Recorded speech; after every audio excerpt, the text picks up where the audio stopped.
Hello, everyone. I'm very excited to be here. Thank you to Populo for having me here. And this whole session about how to make the return to office not suck, this is a little bit of what you would say my bread and butter. At our company, our whole mission is to help people create workplaces that don't suck. And right now, a big part of that conversation is understanding what that looks like in the return to office. Now, all of that being said, I will say there are so many feelings about returning to office. And whether you have done that already, whether you're in the process of it, maybe you're going to be doing it soon, I am curious to hear from all of you how you feel about it. So I'm going to be asking you to use the chat function throughout this session. We'll have a poll at one point. This is intended to be really interactive, so please feel free to chime in at any point, including right now. So I'd love to hear from you. What is a word that describes how you feel about returning to the office? So if you can just type that into chat, what words come to mind? Angry, yes, hear that. Lukewarm, meh. Voluntold, ooh, yes, these are all wonderful. Not in that they're actually like eliciting wonderful feelings, but they really say a lot. Okay, dressing up again, yes.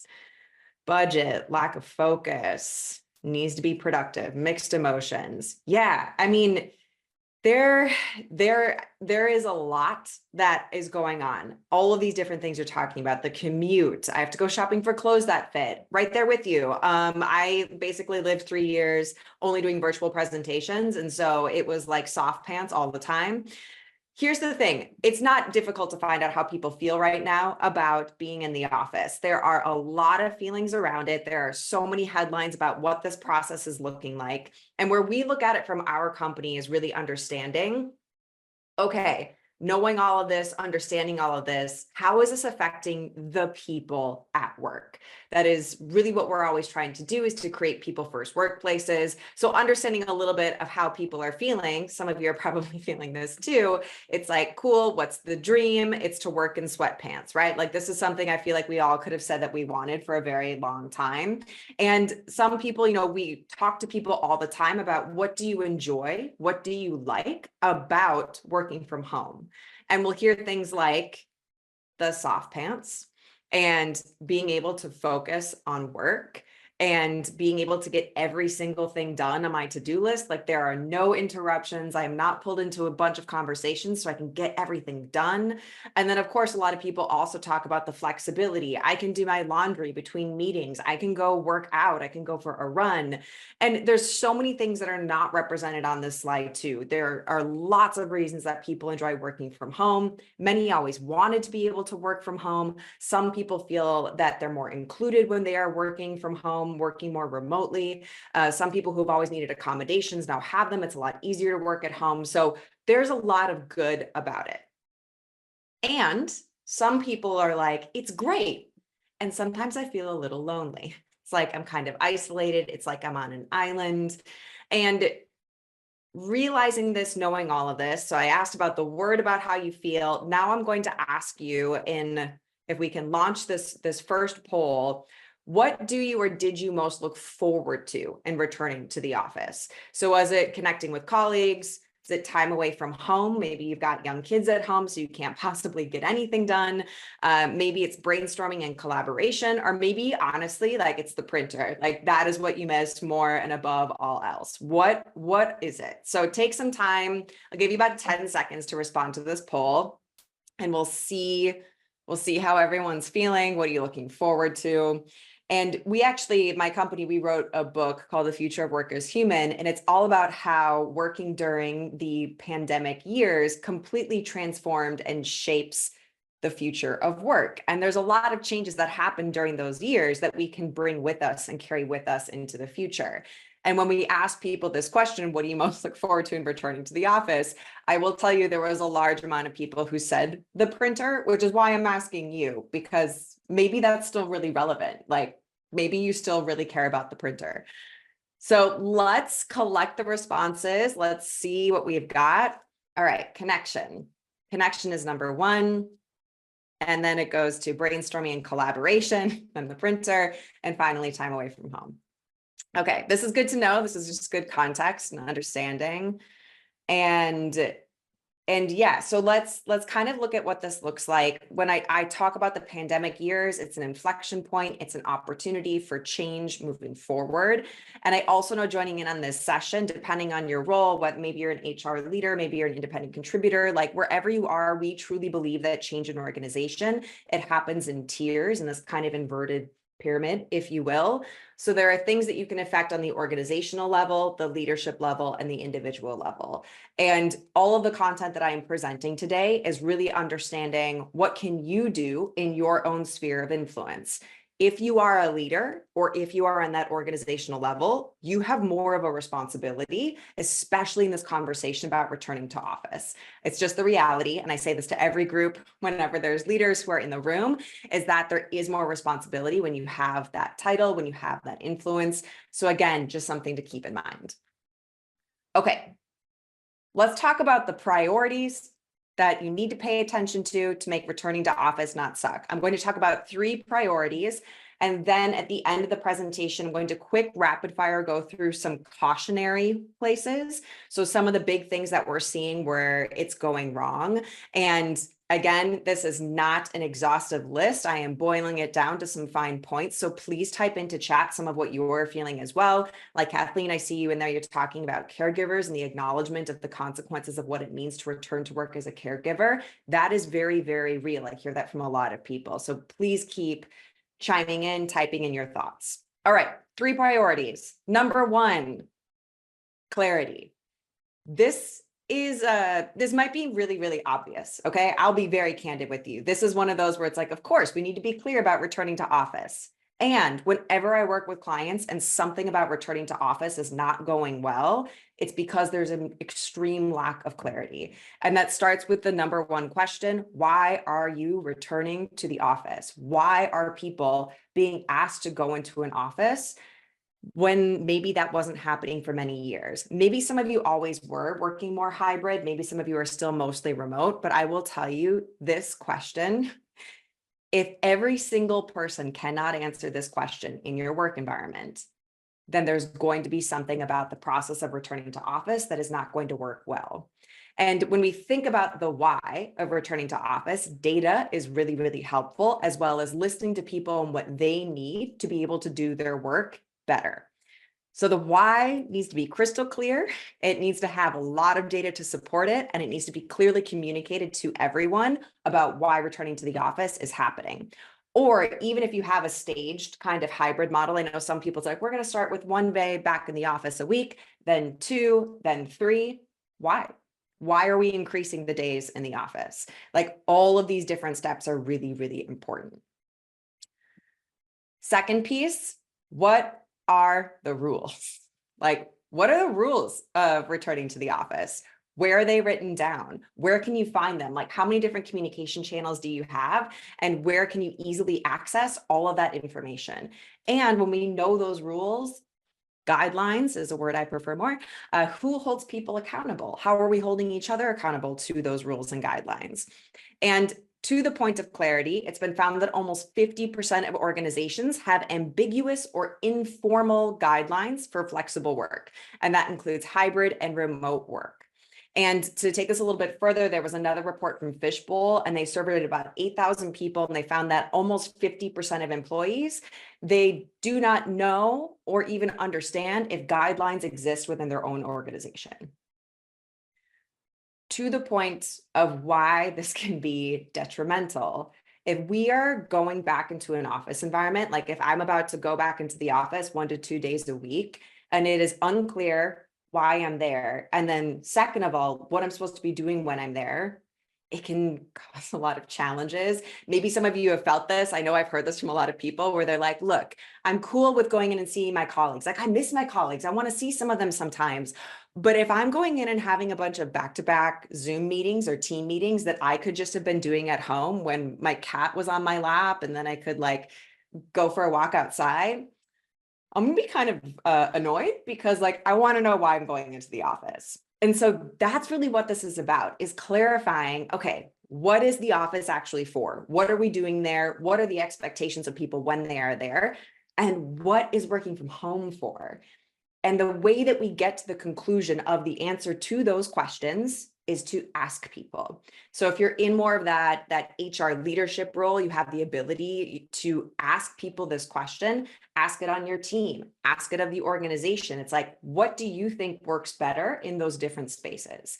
And then after collecting all that information, that's where a hybrid work guidelines or a charter is written. So asking yourself really, man, do we have a hybrid work guidelines? Like, is it clear in our organization where we do what and when we do it? Is it clear on my team? Maybe the organization has some rules, but on my team, it's even more specific and we have that clear with each other. So understanding that, I'll give you some examples of what this can look like.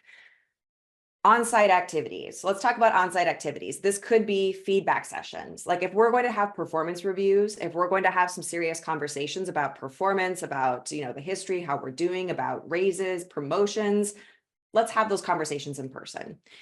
If we want to collaborate as a team and we feel like we need a whiteboard, we need to ping around, we need to talk to each other, we need to have a really delicious lunch together and then go collaborate. Like if that's what we need as a team, then we'll do that on site. Team building and training, especially onboarding. If you look at reports of newer employees who are entering the work world, a lot of Generation Z, for example, entered the work world in like remote and hybrid. So there's so much that they're missing as far as the informal training, as far as all of those nuts and bolts, those tiny little pieces that help you elevate your work and help you elevate your career. And so it's really important that understanding, it's like, okay, how can I make sure that people are getting a really good training experience no matter where they're working? And maybe that means the first week of anyone's job, they're going to start on site. Maybe that means that when they're learning how to do client calls or they're doing some recruiting calls, like whatever it looks like, the first times that they do that, we'll have them in the office so they can hear other people having those phone calls. Like it's being very intentional about what is important to be happening in person and allowing for a lot of that other work to happen at home, because people were more productive, they were more happy, they were more engaged when they had the opportunity to do a lot of this work at home. So it's also then clarifying, it's like, you know what, remote work, maybe it's international meetings. If you're in a global company, you've been communicating through technology for a really long time. So maybe those meetings can continue to happen at home. Any kind of client call, maybe there's too many distractions in the office, it's a lot easier to do those at home. Maybe deep work, like that focus time, you'd really prefer if you have your home office environment to do that. Or if it's, I keep saying home, it could be you're going to a coffee shop, like tomato, really in this kind of situation.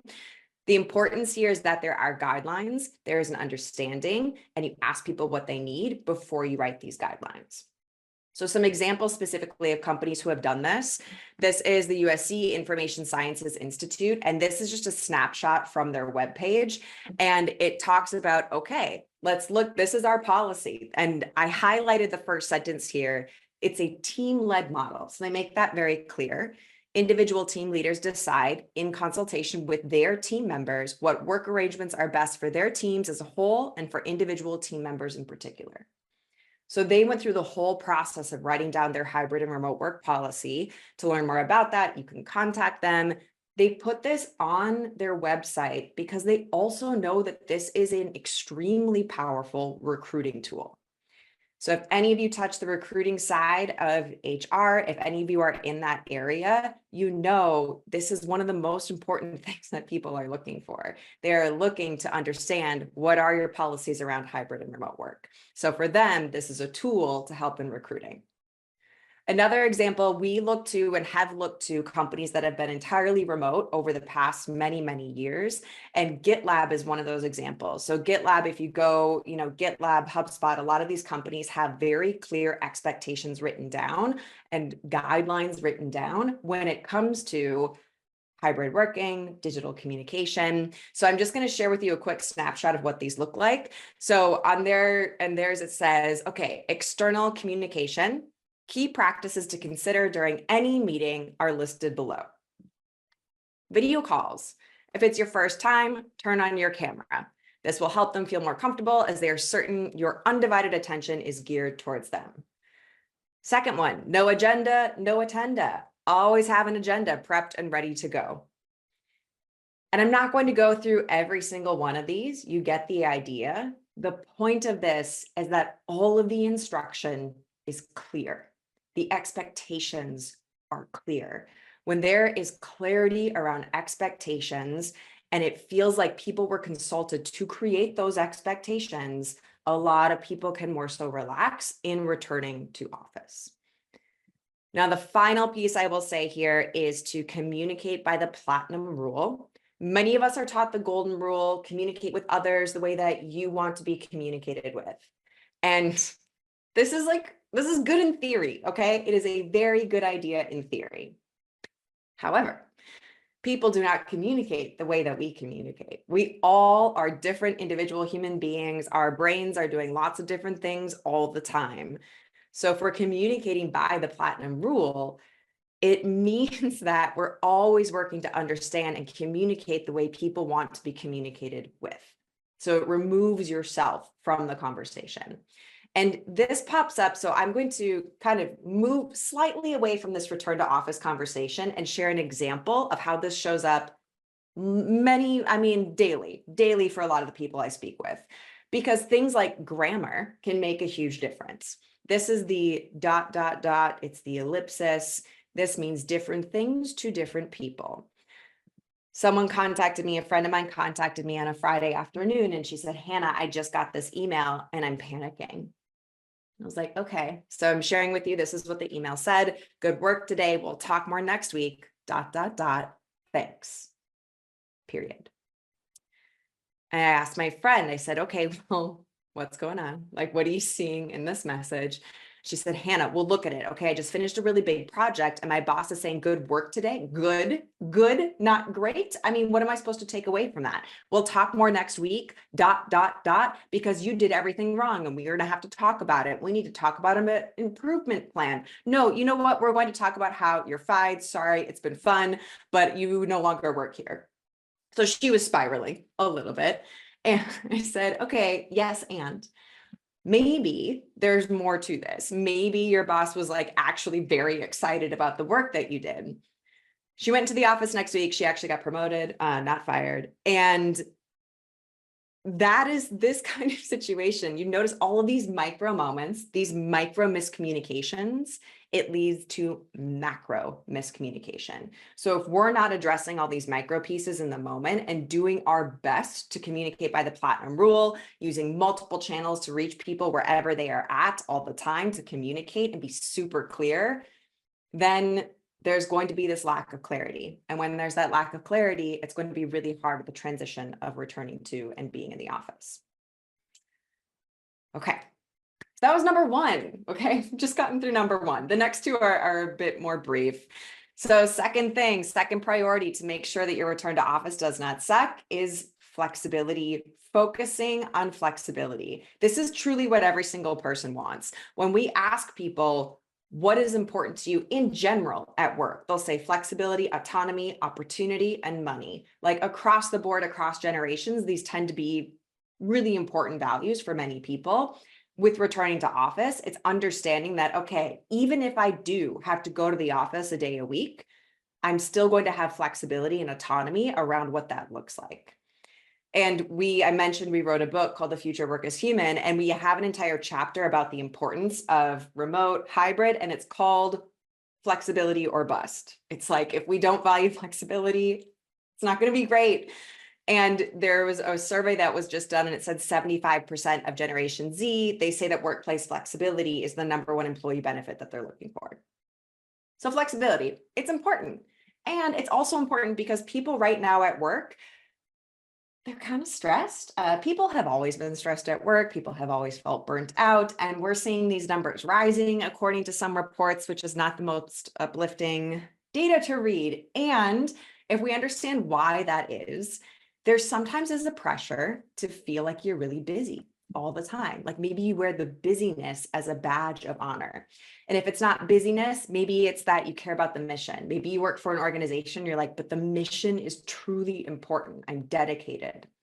Maybe it's that you feel you have to instantly respond all the time. Maybe you don't use PTO. Maybe you're always on 24/7. Or maybe it's this pressure to be like, I'm on vacation, like kind of, but it's sort of a vacation. But if you need anything, please let me know. And so if we have all these different expectations that we're working constantly, we're wearing these badges of honor, and then also we have our lives and we're trying to be successful in our lives, it's overwhelming. It's so overwhelming. So I'm curious to hear from all of you. If you type into chat, like, what badge do you wear most often? When you think about these badges that you might feel pressure to wear in your own work environment, and we all have to wear them at some point, we all maybe have, but what are the badges? Maybe it's the busy badge, always on, instant responder. Okay, so I'm seeing instant responder come up a lot. Busy. I used to wear everything all at once. Yeah, absolutely. And that's so much. It's so overwhelming. There's no one to cover you while you're out. Yeah, maybe there isn't a clear plan of what happens when you do go on vacation. Okay, so knowing that sometimes we have to wear all of these, if we consistently have to wear all of these, and then people walk into a culture where they have to wear all of them, it's going to lead to so much burnout and disengagement. And if you think about what it means now to work in a hybrid kind of work setting, if we're also expected to wear all these badges, it's just not going to work. It's why people want flexibility. So I'll tell you just a quick tip around this is to focus on people and results and not the process and hours. And if you are someone who, there was a time at work where you really did look at it's okay, but what's the process? What are the hours? Like, where and when are people working? I understand that. There was a definite time where that was the badge of honor, is when you got to work and when you left work. And the reality now is it's just different. It's different. And so, especially if you are in an influential role, really think about how you're focusing on flexibility and the results of the work that people are doing, and not the hours, not the days spent in the office. And so flexibility can look like childcare options if people do have to come to work. So there's options for childcare. It can look like changing your hours so that people who have really long commutes will have less commutes. So we've seen some companies where it's like, oh, it's not 9 to 5, it's 10 to 3. So it's still a sizable chunk of time where time spent in the office it makes sense to drive to the office, but you miss the huge commute time. And also part of flexibility is like, some of these days are up to you. Like, you choose, you have the autonomy. We're all adults. We can figure this out. All right. Number 3, the third priority in returning to the office, making sure it doesn't suck. This goes back to the very first thing I said, which is that the why of returning to the office has to be clear. And we've seen different tactics around this. When people are trying to get people to come to the office, mandatory, voluntary, there's a couple different ways to go about this, right? There's the carrots or the stick kind of mentality. And I listened to a podcast about this, and Kimberly Shells, she's the senior director in the Gartner HR practice. And she said, we don't want people to feel like we're pushing them back into the office. We want to feel like we're pulling them back.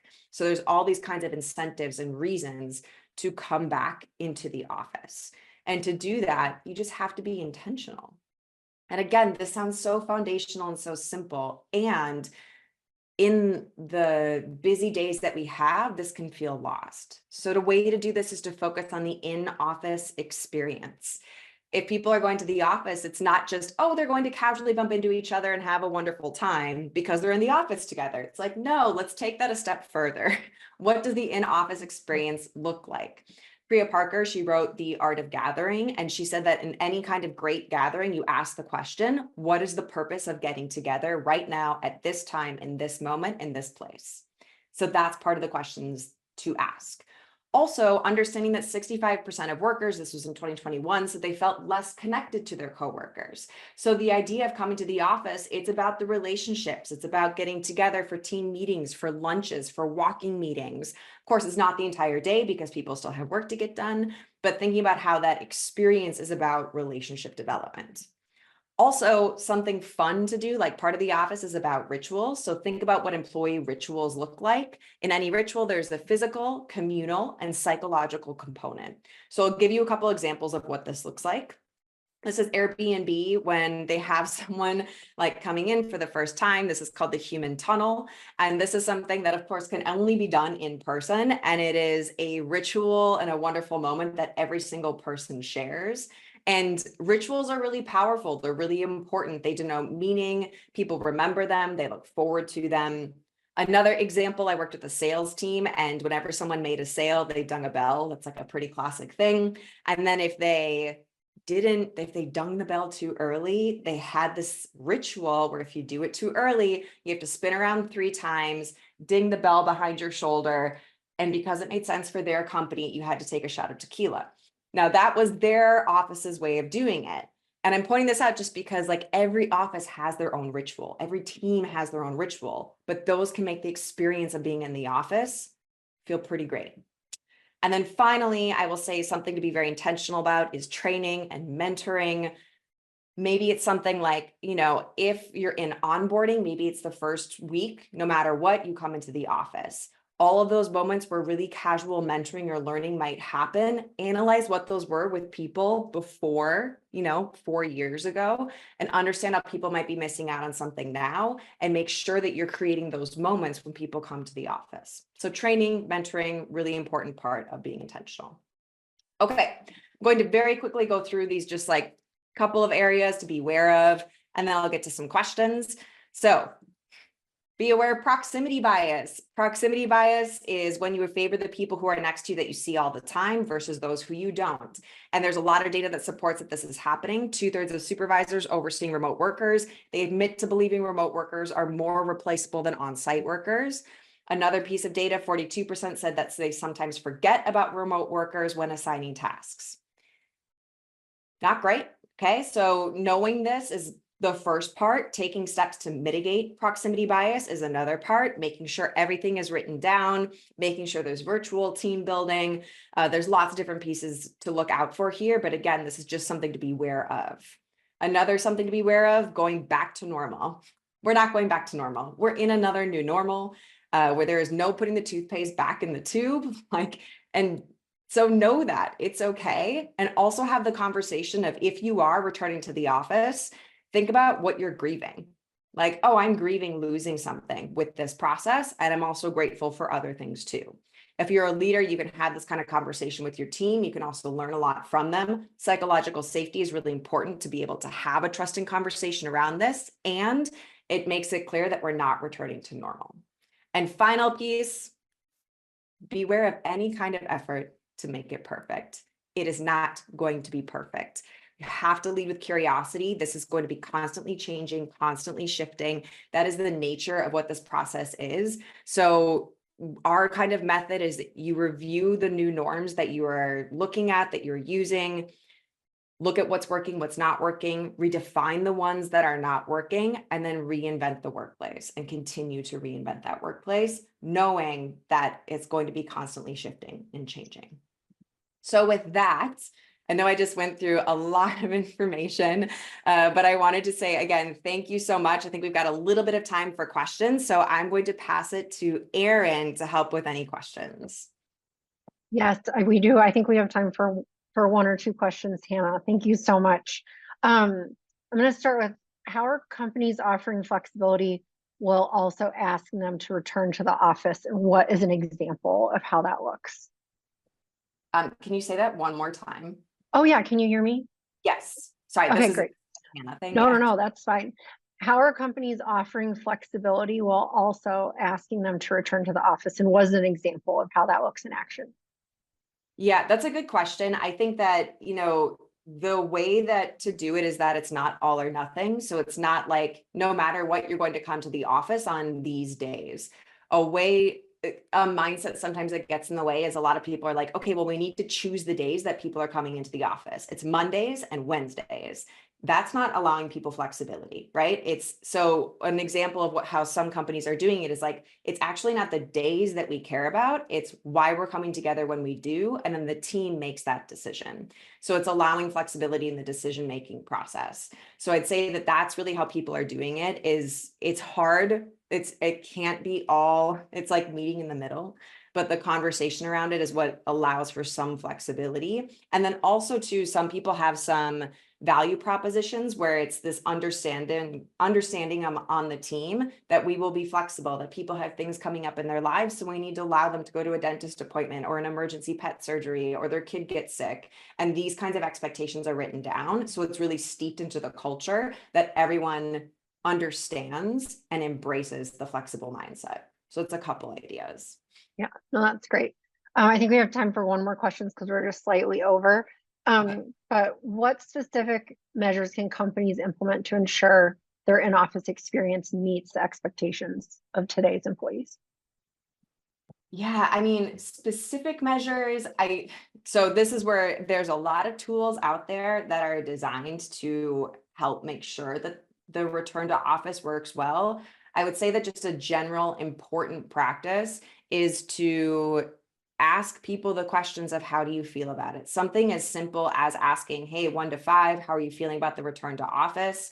And then giving feedback around it. It's continuing, again, it's kind of the same thing that you keep hearing me say, but it's where we see it go wrong, is if there isn't a consistent ask. So I would say if you don't already have a tool that you're using to do that, find one, because tools can be really helpful. And they can also help with anonymity, although some people never really feel like it's quite anonymous. Also, I would say if you are a leader, to have one-on-one conversations with people, just like, hey, I want to have an honest check-in. How are you doing? I'm struggling too. Like, I don't expect every leader is jumping for joy because they're returning to office. So it's important to be vulnerable and to be open about what's hard for you, but what's working for you. And developing that kind of relationship opens up the conversation to say, hey, let's keep checking in. How's this working? How's this working? What's not working? Yeah, absolutely. And I know one more question just popped in the chat. What are some virtual team building examples you use at your company? That's a good question. I mean, I don't think I'm the best example. Honestly, my business partner lives in Utah. I live in Minneapolis. So we are a virtual company, but there's two of us. But I will say, from previous experience working at other organizations, we were also virtual. We would be virtual many times. And one thing that was really helpful is that if there were any moments in the office where it felt like people who were in the office were like, this is an important moment for everyone remote to understand and know about, they would take pictures, they would take videos, they would write things down. In meetings, what they would do too is they would have someone who was responsible in every meeting to be the one who is engaging people who chimed in remotely. And so that person knew, it's like, oh, this is my job to make sure that remote people are feeling really included. And that person would rotate. So it was a way to make sure that everyone was really engaged and everyone knew what it felt like to be the remote person chiming in, to be the person in the office. And that was something that worked just really, really well to make sure that everyone felt included and engaged at the same time. Wonderful. Well, and thank you again, Hannah, and thank you to all of our people that joined and engaged in the chat. We really appreciate everybody here, and we'll be following up with a recording of the session afterwards. I know we did get that question. So thank you again. Enjoy the rest of the day. Thank you. Thank you so much. Thank you, everyone.